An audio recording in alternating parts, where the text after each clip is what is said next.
que attachez-vous à Christ pour devenir un même esprit avec lui. Qu'est-ce que cela veut dire? Ça veut dire que quand quelqu'un s'attache à Christ, il devient automatiquement un même esprit avec lui. En d'autres termes, on ne peut pas recevoir l'esprit du Christ si on n'est pas attaché à lui. Il y a beaucoup de personnes aujourd'hui, ils veulent avoir l'esprit du Christ en eux. Mais quand nous les regardons, ils n'ont pas la vie du Christ. Si tu n'as pas la vie du Christ, l'esprit du Christ ne sera pas en toi. Et pour recevoir l'esprit du Christ, ce n'est pas de la mathématique. Alléluia.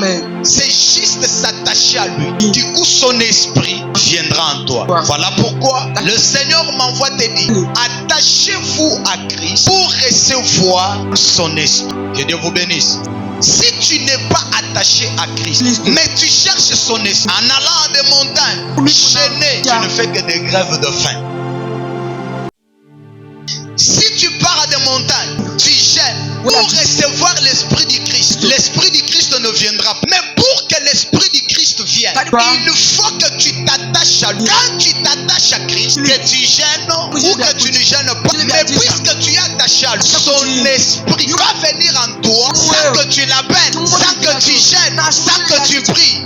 Attachez-vous à Christ. Vous deviendrez le même esprit avec lui. Je déclare à 3 personnes qui vont me dire amen ici. Puisque vous êtes attachés à Christ, que son esprit entre en vous, que son esprit habite en toi. Or, quand on a l'esprit de Dieu, on n'est pas ordinaire, on est extraordinaire. Alléluia. Amen. Voilà pourquoi ici-bas, il y a des personnes ordinaires, mais il y a aussi des personnes extraordinaires. Qui sont extraordinaires? C'est celles-là qui ont l'esprit de Jésus en eux.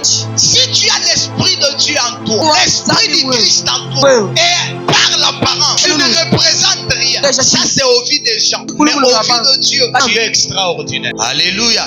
Quelqu'un qui a l'esprit de Jésus en lui, la Bible dit ceci. Au commencement, Dieu créa le ciel et la terre. Et la terre était informe et vide. Il y avait des ténèbres à la surface de la terre. Écoutez-moi, la Bible dit, l'esprit de Dieu s'est mouvé au-dessus des eaux. Posez-moi la question, pourquoi l'esprit de Dieu s'est mouvé au-dessus? Je te répondrai que l'esprit s'est mouvé au-dessus des eaux parce qu'il n'avait pas une place fixe à habiter. C'était dans l'Ancien Testament. Mais quand nous venons dans le Nouveau Testament, l'esprit qui s'est mouvé dans l'Ancien Testament a trouvé maintenant sa place. Quelle est la place du Saint-Esprit?